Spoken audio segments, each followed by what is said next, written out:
Hello and welcome back to the LEGO Millennium Falcon mega build. We're at step 260 for those of you following along at home. That's on page 120, which involves adding something to this large square. This and this. Yep, need those. Need two black benches. There's one and another one. Good. Some wedges with a beige persuasion. Beige Persuasion is the name of my dad rock band. It is an embarrassment to everyone involved. For those. And 4 little flat pieces. I've been incredibly lazy recently. I should have recorded this long before I am now, but I gave myself a whole day off. I never take a day off. That is a rare thing indeed for me. Right, so that goes into that hole. Before I was going to start recording this, I thought, have I got anything to talk about? Has anything of note happened in my life? And then I remembered I watched. I saw a film the other night. What was it? Life of the Party with Melissa McCarthy, who I can't tell if I like or not. I would say she's very funny, but not all the time. You have to. You can't just watch a Melissa McCarthy film and know you're going to like it. There'll be funny moments in it, that's for sure. But equally, there might be moments where it's like, oh, that's just sad. That's just an overweight woman who has kind of paid a young actor to grind up against her. That feels... At least when Will Ferrell does it, you feel like, he's in on the joke. But when it's her banging some young stud, it just feels off.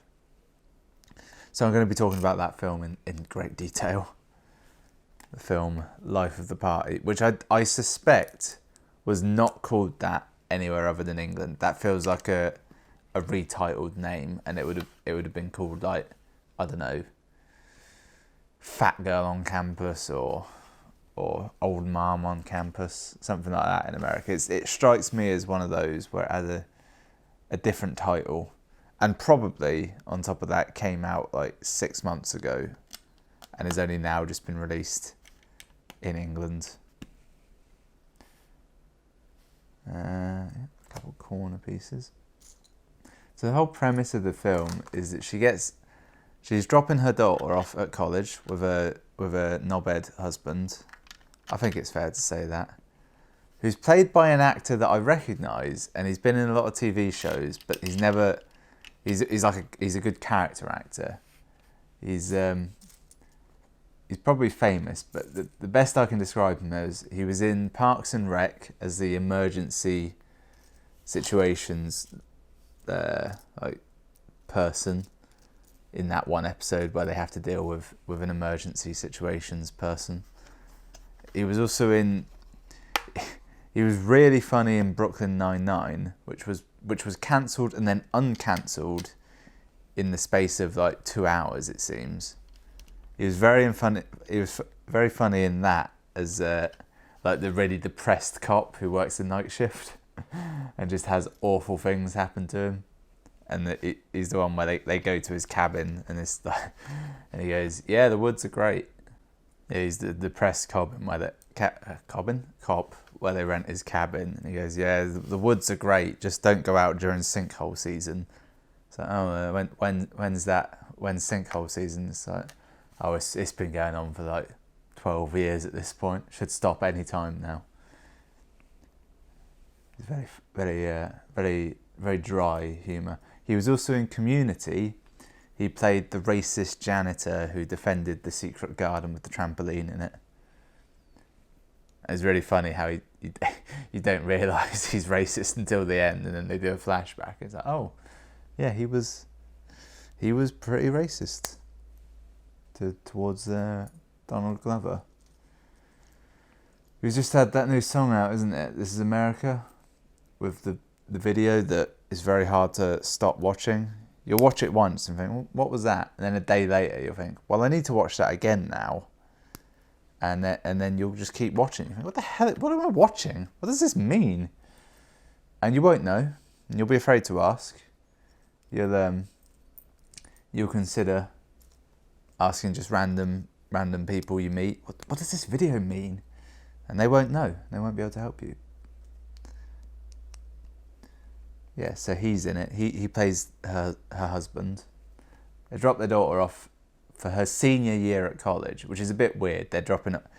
I can tell they did all that because they wanted her to not be fresh at college, but also to have them both graduate at the end somehow. So they drop their daughter off for her senior year, which is weird because it's sort of an emotional goodbye. Even though, like, by senior year, you normally just you take a bus to college, or like you didn't move out over summer. You stuck around and got a job. It's one of them, because apparently the college is only like a half hour or an hour away. It's certainly close.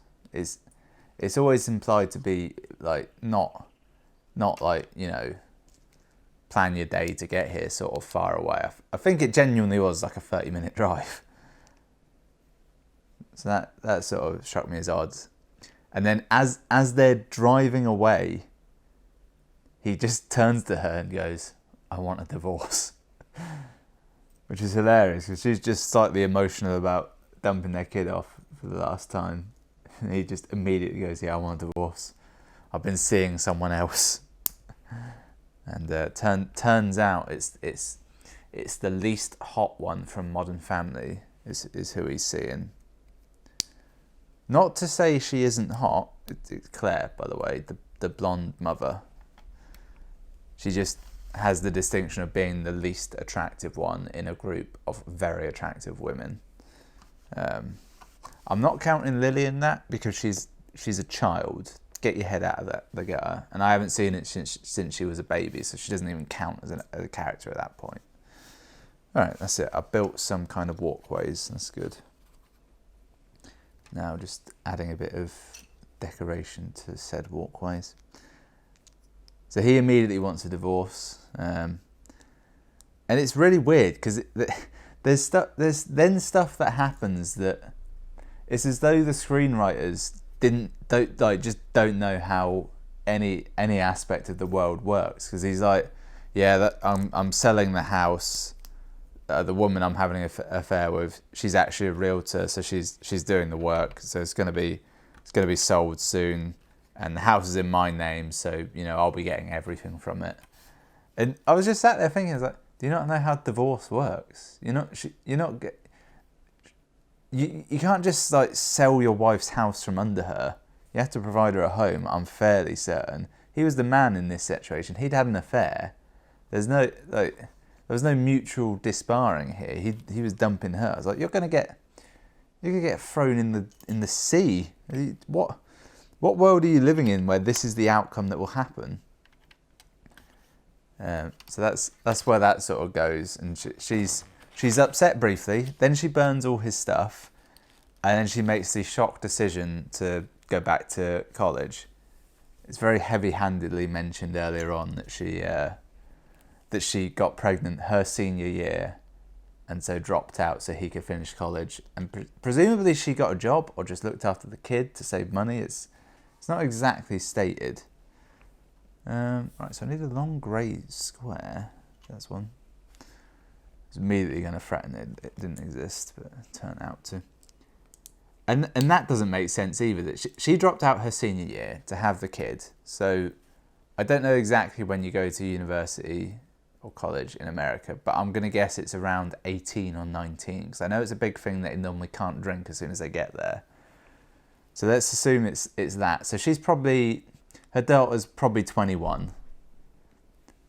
And Melissa McCarthy does not look young enough to have had a daughter at 20, you know, in the film. She looks She looks like there's like a 10-year disparity where it all went wrong. No offense to her, you know, she's a handsome woman. What am I looking for? I need a flat piece. There it is.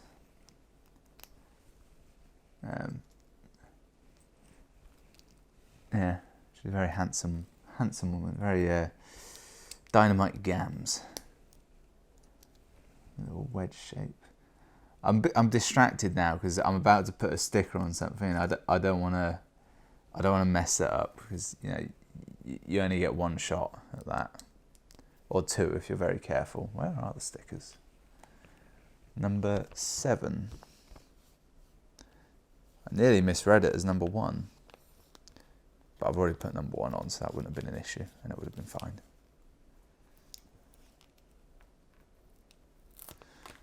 Okay, easy now. Just gently apply it. Okay, good. Made a computer bank. That's nice.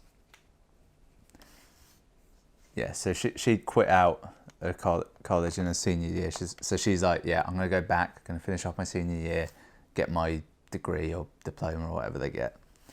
Which I don't know.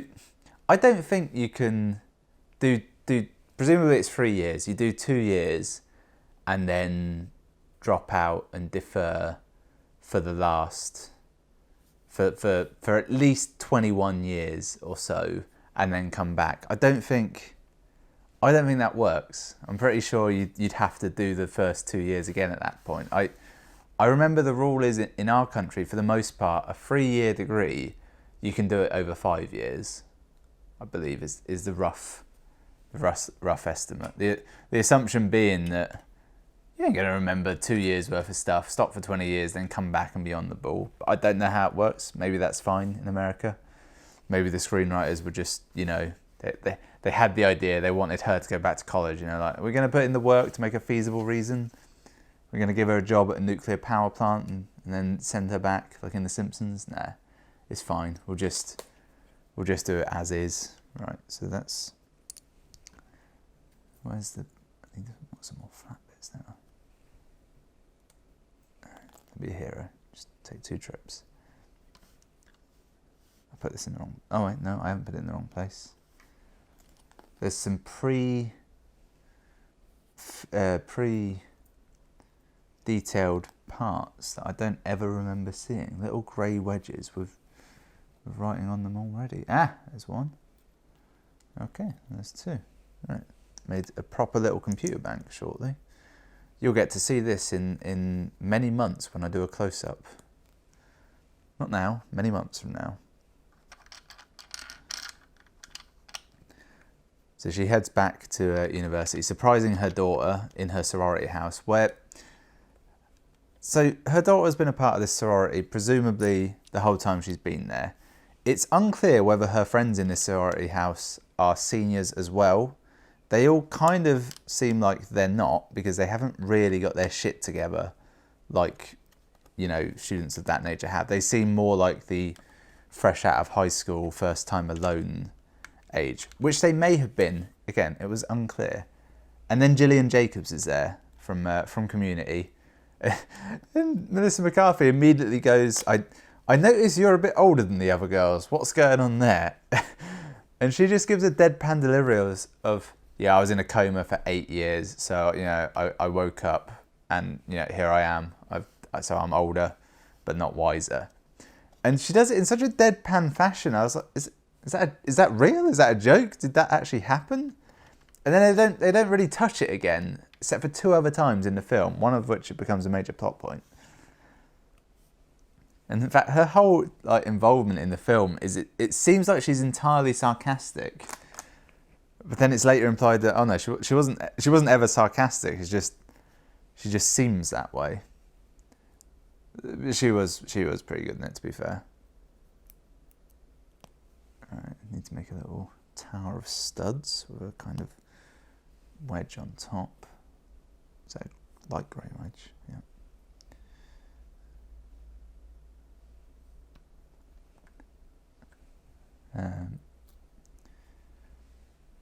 yeah, so she meets this group of friends who, it seems like she's met some of them before, which I can kind of understand.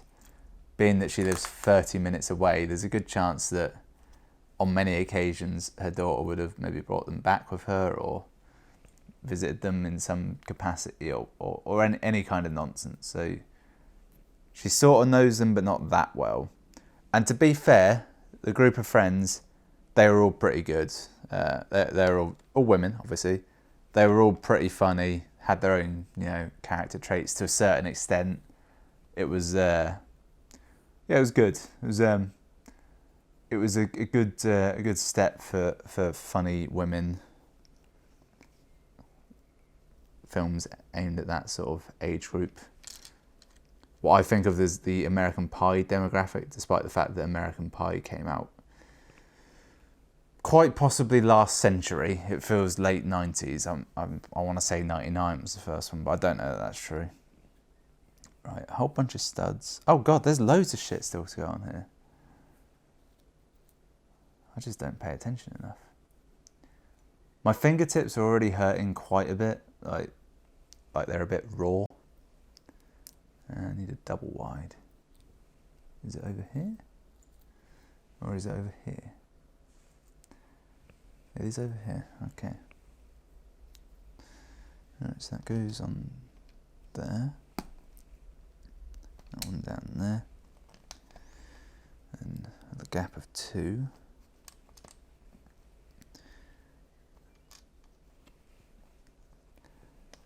So she meets a group of friends, then kind of just starts going to university for a bit. Her thing is archaeology, apparently. I think they just wanted to pick something that was not too complicated a research thing. Like she couldn't have done any kind of real science or anything like that. It would have been too heavy-handed. So archaeology is kind of a bullshit one, but it worked. Her teacher was Dr. Spaceman from 30 Rock, Chris Parnell. I want to say I think that's his name. It's Chris something. He's Jerry in Rick and Morty. He's very funny. She's living the high life. And then for some reason in her first class, there's 2 bullies, like 2 other girls who bully her. And I was watching, I was like, no one bullies anyone in college, let alone when they're seniors in college. I was like, when does this ever happen? You might get that in like the first week, or maybe in a frat where they're idiots or jocks or whatever. I was like, no, this doesn't happen. People don't bully at this point. That's bent at an angle. And I was just thinking, the screenwriters just they kind of wanted it set in high school, clearly, but that wasn't an option. So they just thought, yeah, college, but we'll keep the random bully, which it really didn't make sense. And even in the context of the film, it just didn't seem real, It was very odd. And it never at any point had any effect on Melissa McCarthy's character, because she was very much an adult, and you could tell whenever any of these 2 bully girls tried to say anything, she was like, "Yeah, bitch, I'm an adult. I don't give a shit what you think," and that was it. It was at no point did she succumb to it in any fashion. There's a revelation at one point that she'll have to give a midterm as an oral presentation, which somehow it deeply surprises her. And oh shit, I've just realised something horrendous and game changing. No, I haven't. There's these bits. They're these 2 blocks wide, 2 double high sort of things. They've got corrugated edges.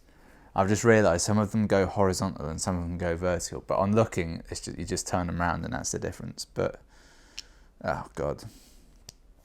That means I've got them wrong in several places before. Do I go back and change them all? Is it worth it? No.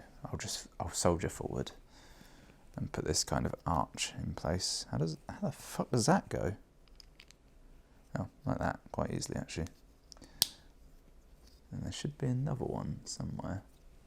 Yeah, she has to give this oral presentation that she's pretty nervous for, and it's in what I would call like a standard college room, probably big enough to hold on the order of about 50 people, and I would say there was somewhere between like 30 and 40 people in there, something like that, probably nearer to 30 than 40. And she was nervous as shit about it. She has to go first for some reason. And just this whole presentation I found hilarious, because it wasn't high energy, ridiculous what went wrong with it. Just to start with, she has this podium that for some reason, every time she fucking leans on it, it just falls down. And no one would help her with it. That was the thing I liked most. That the whole crowd is entirely apathetic and clearly doesn't give a shit about any of it. But she's taking it like it's the most serious thing in the world. And then she starts sweating a bunch. And it's just... I just found it oddly hilarious. It was like a very understated meltdown. Which, I don't know. I feel like on a subsequent watching, I wouldn't have found it as funny as I did. But at the time, in the cinema... That's not a word you use in America, is it? Movie theatre, that's what they say there. At the cinema, I found it hilarious. There weren't many people in this screening, by the way, and I think there were probably, let's go with, probably 10 couples, I would say, and then 2 groups of women, and me on my own, with, I might add, a freshly shaven head, which apparently, according to my sister-in-law, makes me look like a convict, which I quite like. That's painted her in a bad light. She didn't say that in like a mean fashion. She just said, you know, it makes you look not tough, but dangerous.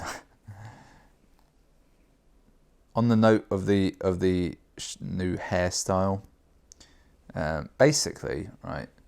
I cut my own hair, and when I do it, I've been using for many months, probably even a year by now.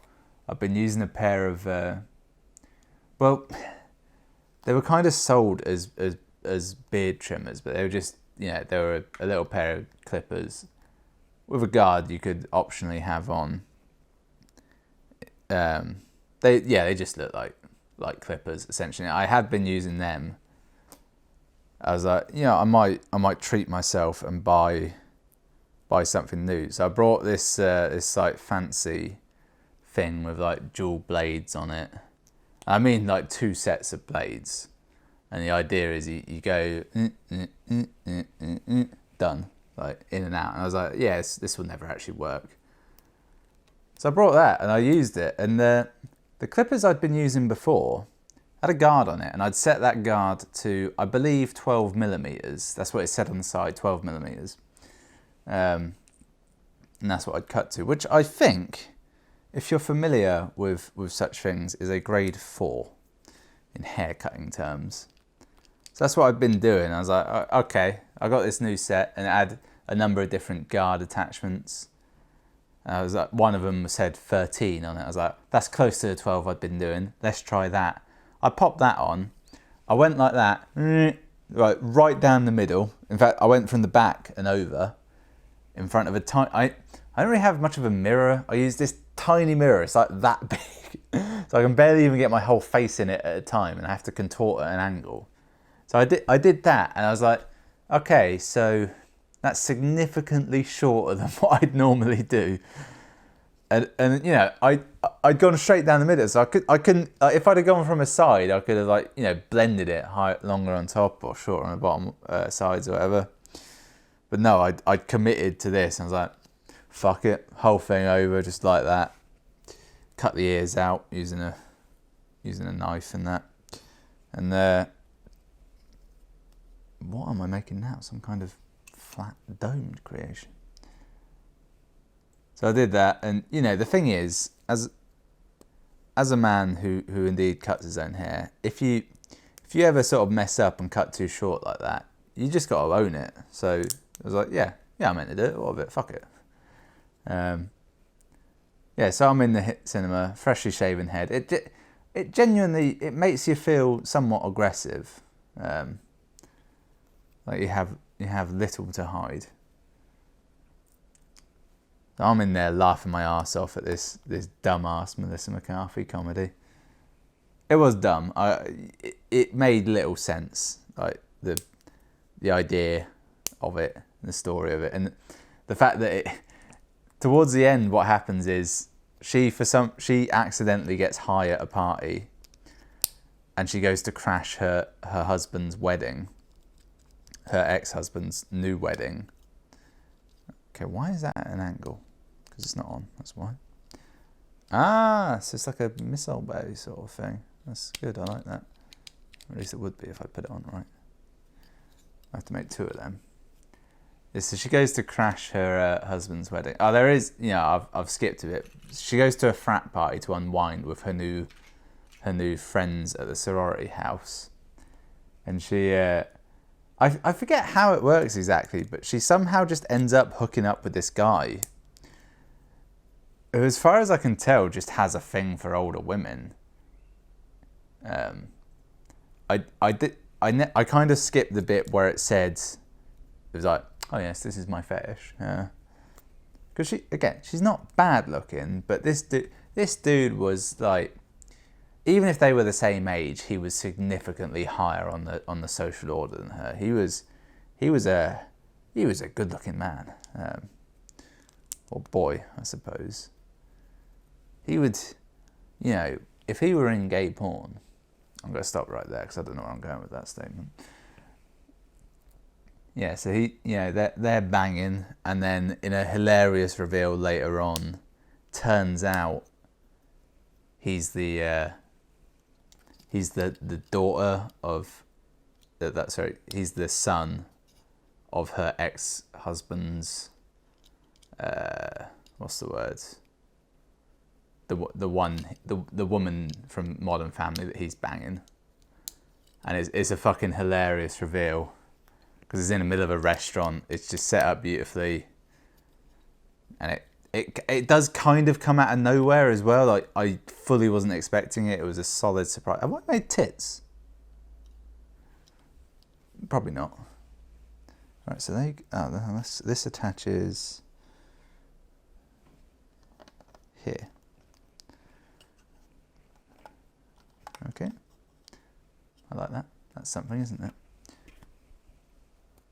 And next page.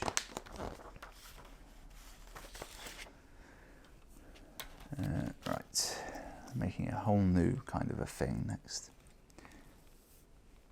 Yeah, so she goes to crash their wedding with the help of her sorority sisters, minus her own daughter, who is of course at the wedding because it's still her father. It's never implied that she hates him for it, even though it was a massively dick move to essentially cheat on her mum and then just very harshly say, I want a divorce, I'm kicking you out of the house, fuck off, go die. So she goes to crash her wedding, at which it's kind of revealed that he's been paying for her whole going back to college lifestyle, which I think he'd have to anyway, by laws of divorce as a man. I don't know, particularly because like she specifically put her life on hold to raise his kid. I was watching it thinking, yeah, this is the law. This is how it works. You can't just expect that and then fucking dump her and think you're getting everything back. That's not how any of this works. All right, so that goes here. I think I'm making another doorway. So when she trashes their wedding, he's like, I'm cutting you off. I'm no longer funding this nonsense. And I just thought, you can't just do that. That's definitely illegal. And suddenly she needs to find like, I think it was $12,000 was the number they plucked out of thin air to finish school somehow. And I was thinking, you're a grown-ass woman and you got no money to your name? Surely you must have that. Again, I'm very privileged and I don't know how much money the average person has at any given time. Were I faced with that expense, I'd be annoyed, I would pay it, and I would go about my life. Nothing would change for me. I would just be annoyed at having spent that. Humble brag there. So then they have to figure out a way to make all this money back, and they decide that instead of her just getting a loan, because she's an adult and she probably has credit cards, and 12 grand, it's a lot, but it's, you know, it's feasible, isn't it? They decide they're going to throw one big party and get the money that way somehow. And then they throw the party and no one goes to it because everyone's, of course, at the Christina Aguilera concert that's on that night. And that was the thing that tipped me off that this film might have been sat on the shelf for a while before it came out, was that they picked Christina Aguilera as like the pop star that everyone's off seeing, and then they tweet that Christina Aguilera is going to be there. Because fortunately, the girl that was in the coma has, I want to say, 4 million Twitter followers. They just dropped that, so yeah, she's got 4 million Twitter followers. So they tweet out that Christina's going to be at their party. And I was thinking, yeah, you don't know how Twitter works.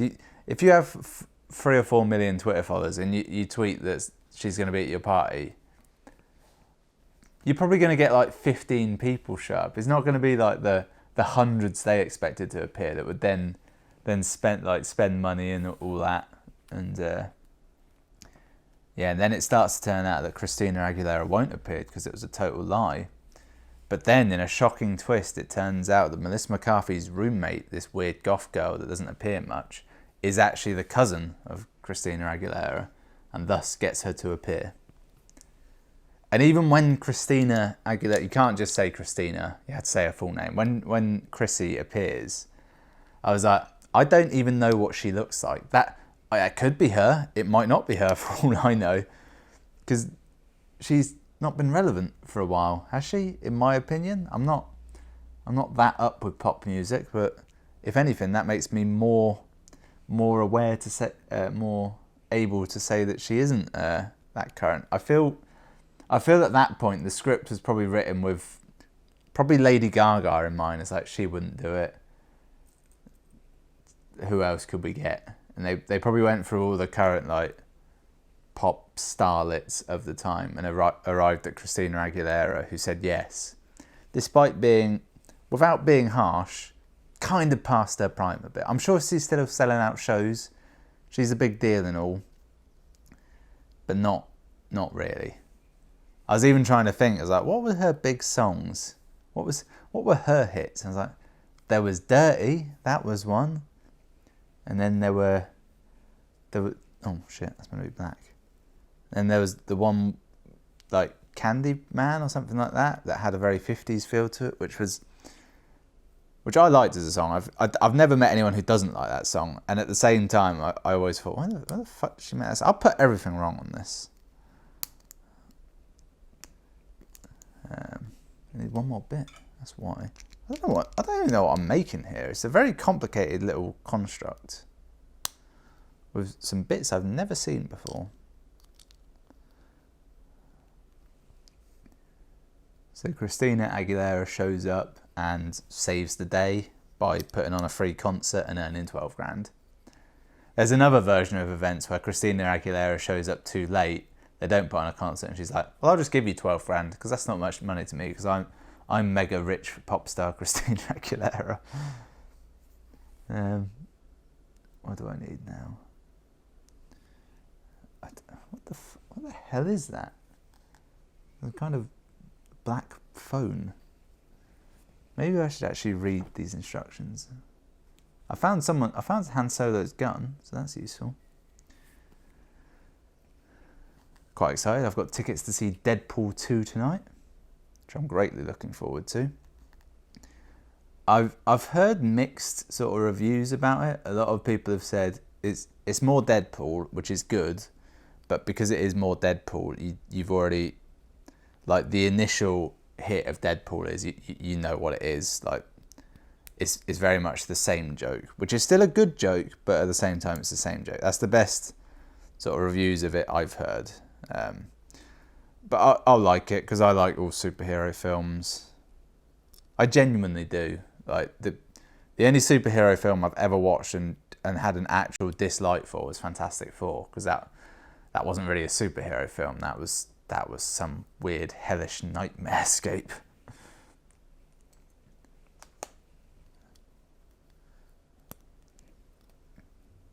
Okay, I'm still not done on this fucker. It's got bits up the arse and out the arse, and the other angles involving the arse.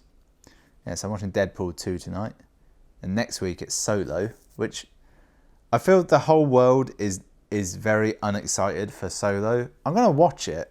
I'm not too excited for it, but then again, I wasn't excited for Rogue One. And that wasn't a great film. Well, no, half of that was a great film. Half of it was terrible. The first half of Rogue One is pretty boring. The second half, well, no, it's all, the battle scene at the end of Rogue One is brilliant. Like, it's just really good to watch. It's a really well choreographed battle scene in Star Wars, which they don't have that many of, actually. Like, not just set pieces, but like the whole momentum of the thing, people doing shit. And it's not just like hero characters. So if... where the fuck did they come from? If Solo just has a few moments like that's fine. I like Alden Ehrenreich. This kid here. Well, I say I like him. I liked him in the only film I think anyone has ever seen him in, which is Hail Caesar. Which is not a great film. I think everyone who saw it widely agreed it was not great. If you had to be a real fan of, I want to say 50s era Hollywood, but it may have even been more like 20s era. But you had to be a real fan of that, apparently, and that aesthetic to even slightly appreciate it. Fortunately, I'd just seen season 2 of Agent Carter, so I was already down for that. And overall, it's not a great film, but it's got some really great moments in it. One of which, well, pretty much all of which are his scenes. He's somehow very good in it. It just doesn't exist what I'm looking for. No. Normally when I state its non-existence, the thing will appear to me, but this time... there it is. False alarm, it did exist. But yeah, Alden, I don't know if I'm saying his name right at this point. He was good in it. He had a great scene with I want to say Ralph Fiennes. I always mix him up with Ranulph Fiennes, who I think also exists and could be some kind of legendary explorer. I need a grey bench is what I need. It should be easy to see. The fact that I can't see it probably means it's turned over at an angle, thus making it impossible to see. I don't know. I ordered something off Amazon the other day, and at the end of the thing they said, what kind of shipping do you want? I obviously said free, but then they said, well, do you want free next day delivery with a trial of Prime, which I normally ignore, but they offered me a 1 month trial, so I was like, wow, fuck it, a month's as good as. I normally just get it and cancel it, after the time's up. So I did that. I got my shipment straight away. Bench doesn't exist, does it? Shit. Where did this come off? Fuck. Where did it come off? Here, quite clearly.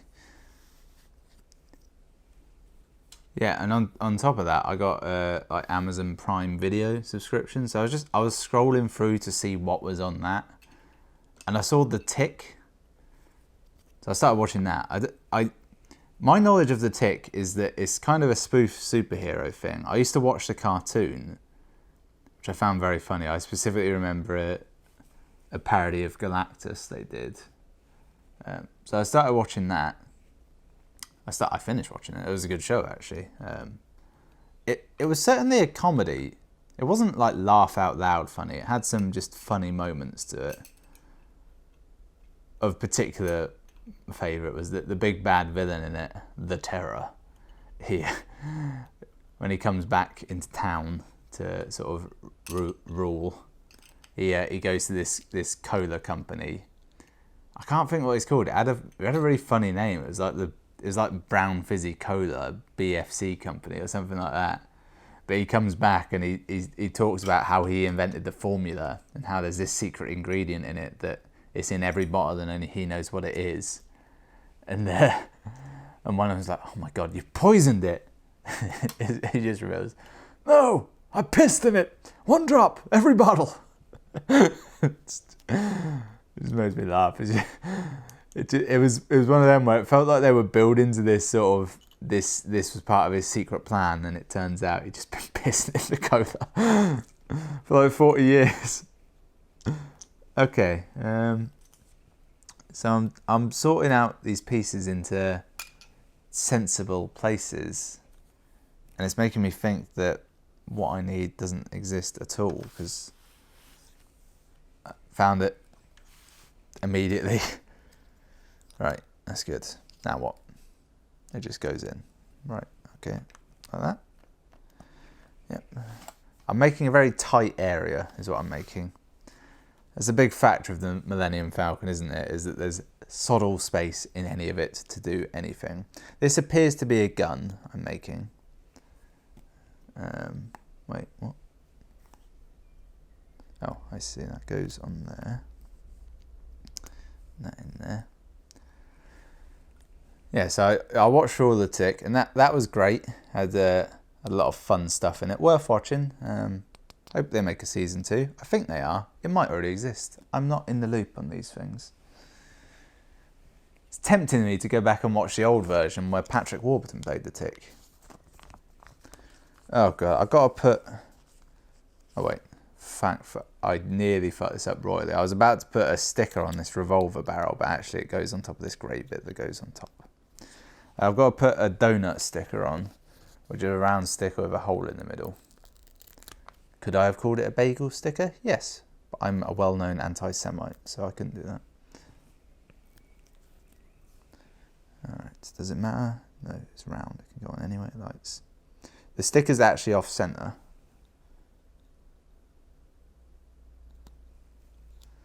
Alright, that'll work. That's good enough. Oh, this goes in here. How's it going there? Oh, it just sticks on those, I suspect. Yep, and that makes that's a thing now. It looks kind of like it should be a generator, but also like it is in fact just a, what's it called? A centrifuge. So after I watched the Tick, I started watching American Gods, which I'm still on at the minute, because I like Shane Black, and I liked the second Dirk Gently book, which some people have said is a bit like American Gods, in as much as it could either take place in that world or it was a piss take.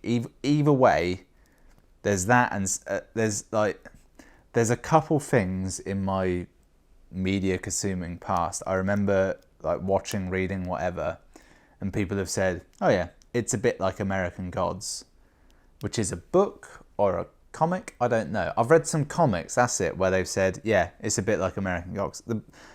The point is, I feel like I've been advised, I've enjoyed things in the past which have been a bit like American Gods.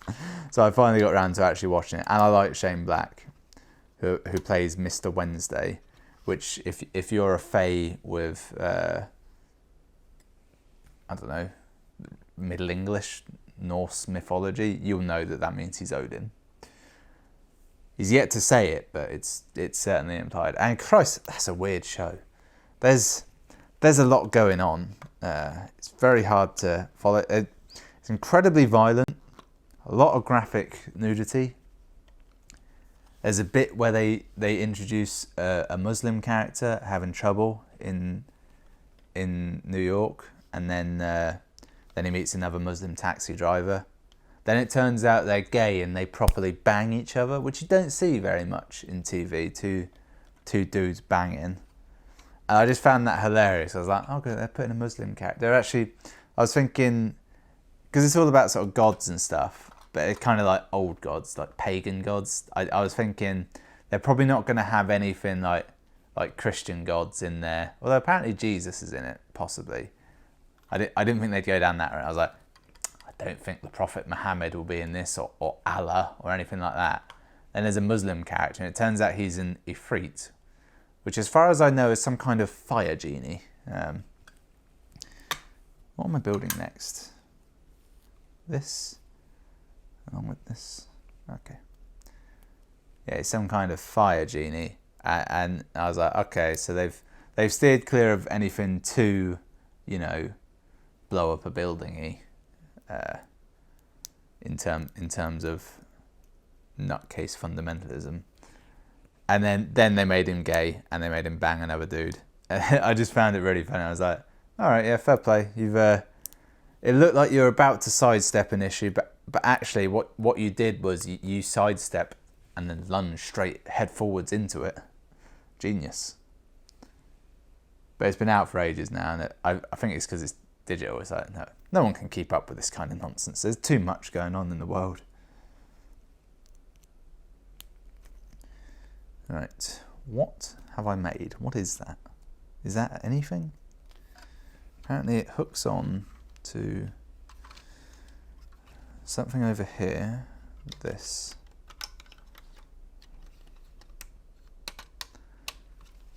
Thank Christ these instructions are good, because this is one complicated ask. This is difficult.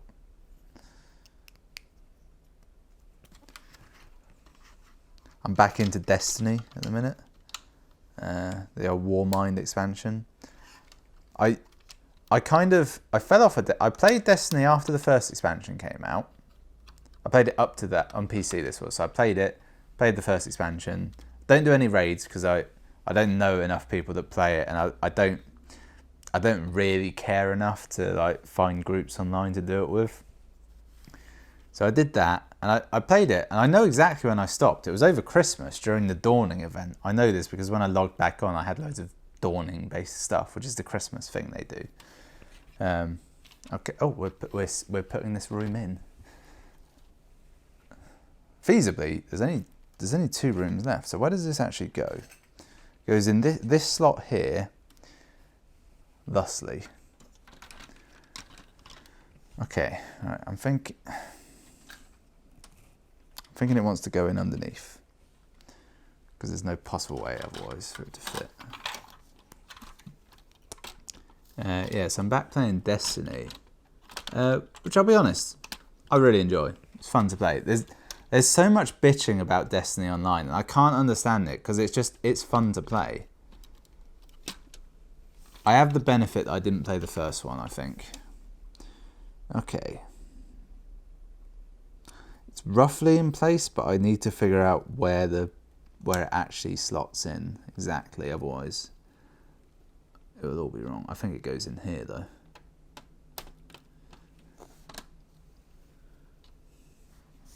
That's definitely wrong. Shit. Yeah, I put it in too high. I'm just going to remove that bit for now.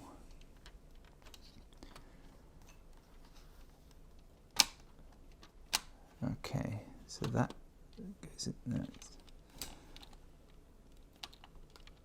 The worst part about doing is this, as you can do it, you can just hear bits sort of falling loose, and it's like, oh god.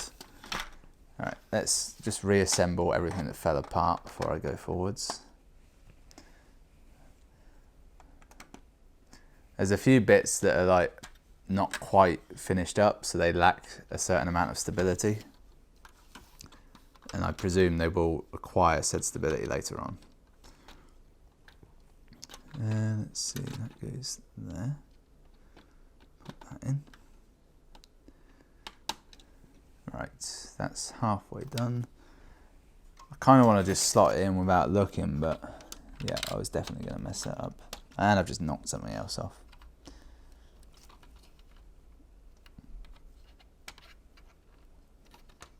Come on, push through, you bastard. I had a really sad realisation the other day. How, I don't think this is going to go. Is there something in that hole?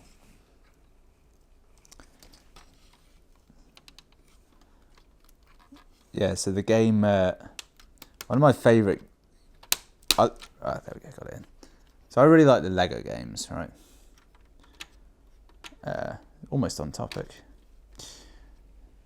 Yeah, I love the Lego games, and my personal favourites are the ones that are. Well, no, my personal favourite is Lego Jurassic Park, because I love Jurassic Park. It's based across 4 films, so there's a lot of like stuff in there, and it seems almost entirely aimed at me because I'm such a big fan of all 4 of those films.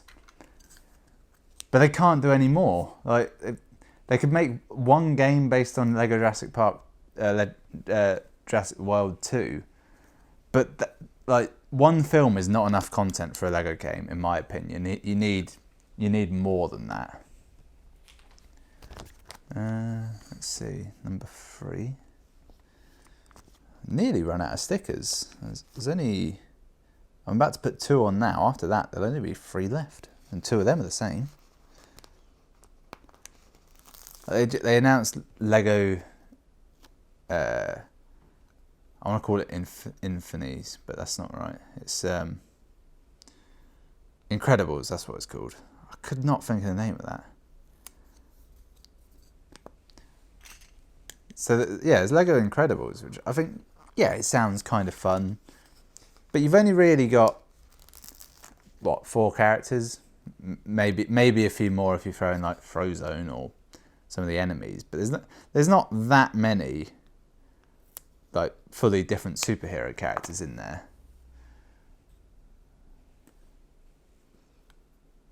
Okay.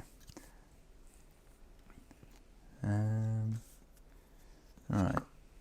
This is just in the wrong place. There we go. Yes, there's not that many characters, and there's one film of The Incredibles. Presumably you're going to put that all in the game, but there's not really that much in that film, apart from anything else. In theory, you'd be Mr. Incredible for a good portion of it, and it'd all be on the island, which is kind of a boring island. And unless they're going to throw in loads of Easter eggs to other Pixar games, how much can there be in it?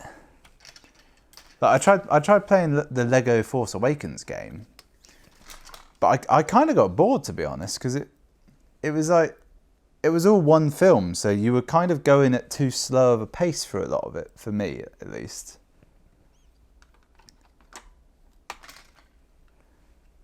And the Lego Star Wars stuff was great until they started doing superheroes, and it got like wild with what all the different characters could do. And then going back, it's like, yeah, the Jedi are cool, but you don't get to play as them that often, and the Force is a bit limited, and all the rest of the characters, frankly, a bit boring. Give me the Flash, give me a Green Lantern, give me a character from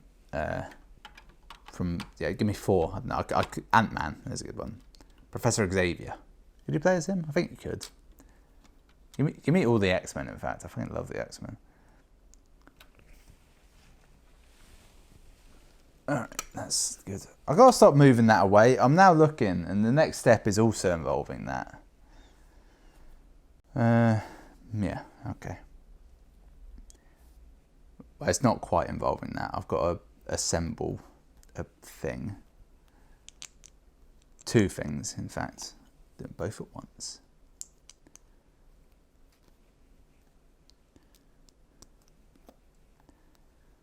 I had some great excitement yesterday.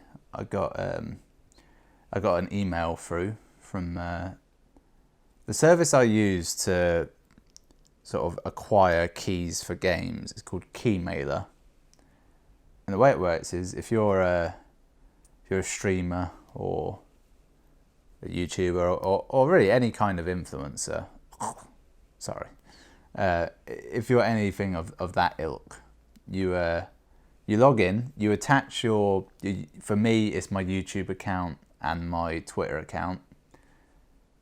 And then you request keys, and developers will, I presume the way it works is some developers will say, just give a key to anyone if it's like some nonsense indie game, because they don't really care. Or if it's a bigger game, they'll say, yeah, just give a key to anyone with over 10,000 subscribers or whatever. And they'll just give you a key. And part of it, they'll also look at like what other games you've played and you know, I suspect you can do as much or as little work as you like from a developer's standpoint. So I requested a game. I think it's called, I can't remember what it's called exactly. It's Dungeon something. It had this sort of name that sounded like if you were writing a sitcom and you had to make up a dopey app name, this is what you would call it. It was like Dungeon Rushers or something like that, maybe Dungeon Runners, but not quite as good as that. So I requested a key for this game, and I requested it as a Steam code and as a Switch code, thinking I'm not going to get the Switch code for the simple reason that Nintendo, I know this from my insider info, if you ask for like Steam codes, Steam will just like generate you 1,000, and it will be like, I think it's as good as free essentially. Whereas if you do it with like Nintendo, you have to request like a specific amount, or they'll only give you like 10 like Switch codes. They won't generate an excessive amount for you. It's slightly confusing. I know. I don't fully understand it. So they won't generate you that many. So when I requested 2 codes, one Steam, one Switch, I was like, I won't get the Switch code. That's never going to happen. But I've got to request it because I might get it. So I did. I requested both. Got an email through saying, yeah, you can have both. You have both. So I've got both of them sat in reserve. So when you see a video come out for Dungeon, whatever, I'll be playing the Switch version because I'm taking that key because in my mind it's worth more, despite the fact that I can actually get more with the Steam code. If I use that, I can at least get the trading cards, gain back about 20p's worth of stuff from that, which adds up in the long run. But the joy of being sent a console game for a console I actually own now. I've been sent console codes in the past, twice, but one was for Xbox and one was for PS4, so it wasn't really a lot of good to me. All right, I've made 2 things. Don't know where they go. I mean, obviously I know roughly where they go. They go on here, don't they? Oh, I see. They're part of like the roof assembly. And stability was gained. So for the first time ever, I've been sent a console, a code for a console game, and it's a console I actually own. And this doesn't line up. There's a space somehow, but not on this one. No, that is correct. I've done that right. Alright, don't question it. Just assume all will come out in the wash. Yeah, so I've been sent a code for a console I actually own, which is on my big list of. It's not really a big list. It's a secret list of things I've wanted to attain as a person on YouTube. I don't even like the word YouTuber. It sounds wrong to me, to my ears. The next leap in that is I have to be sent a physical copy of a thing, which is kind of unlikely to happen. One, because there's suddenly an actual cost to that, like a real money cost. Even just a shipping fee is there's money involved, you know. And also because I feel, you know, the sort of games that still have big physical releases worth sending out, I'm very unlikely to get one of them. But you never know. You never know. It might happen. So that's next on the agenda. And then after that, it will be to be sent some kind of nonsense promotional material that may not even be the game itself. Like for Spyro, they sent out those purple eggs. I was a fan of Spyro back in the day. I think I've even played 1 or 2 of the games on my channel recently-ish. I must find more of them because I did have them all at one stage. I don't know where they are.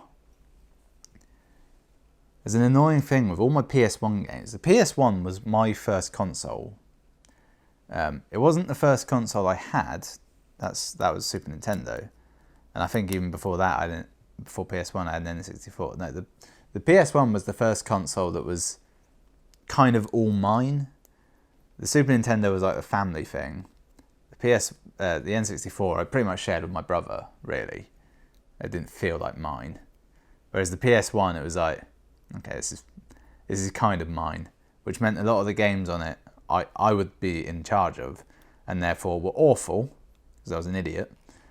And on top of that, I didn't take great care of them. But I think what happened was there's a stash of games that I have access to now and have found, and they're the games I didn't like. They were the ones that were like archive, if you will, because I had them, but I wasn't that fond of them.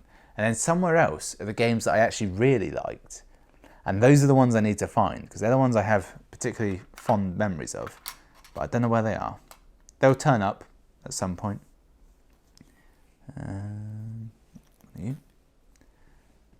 Making a lot of these archways. I'm nearly done on this bag, actually.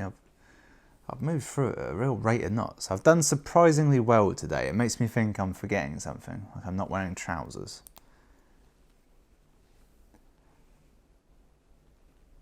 Here's a little bit of an Easter egg of the channel for you. There is one video, or possibly 3 videos. There's one video recording session where, for whatever reason, I wasn't wearing any trousers.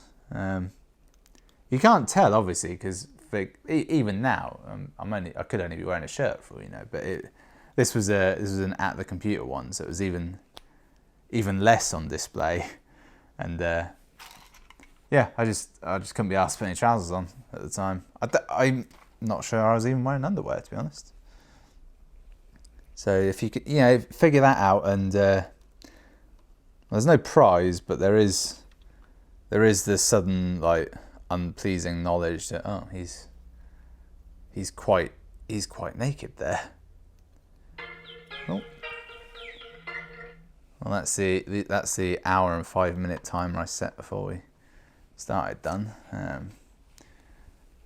I have just finished a nice sort of section off. I'll do this page in front of me because it involves this long pole which is currently bent, and I want to deal with that now as opposed to the start of the next episode. So I'll do that and we'll call it a day. Before I went to see that film, I was on about the Life of the Party one, which I must say was actually all right to watch. It was no Mean Girls, but I'd put it in a similar bracket to Mean Girls. That's the best I can do for you. If you like Melissa McCarthy, you'll like it. When I was going to watch that, basically I wanted to go and see a film, and I was looking at what was on, and there was Entebbe, which one I thought looked terrible. Like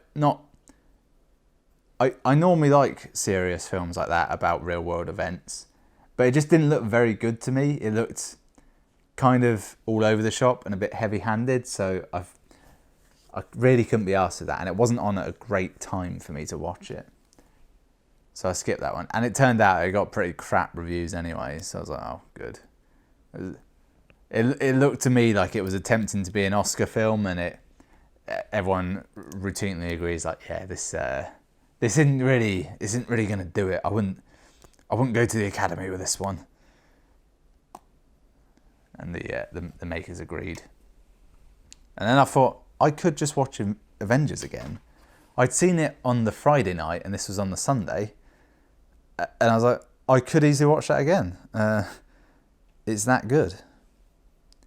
Where the fuck does this go? Here? Oh, it does go there. The picture's very unclear. And then this bar, you dickhead. Oh, cock. This bar just goes along the top here. Or it would if I hadn't put all the pieces in wrong. I don't entirely know what the purpose of the bar is, but it's in there. I didn't keep track of what number we're on. I want to say this is number 6. I'm on bag 4. Bags 1 and 2 were 2 videos each. Bag 3 became that many videos, plus maybe one more. So I opened bag 4 last time. because that was a 3 and a 4. So we're still on bag 4, but I think that makes it episode 6. Or maybe 7. Either way, I'm up to 286. Maybe... How many more? My God. Thanks for watching. I'll see you next time.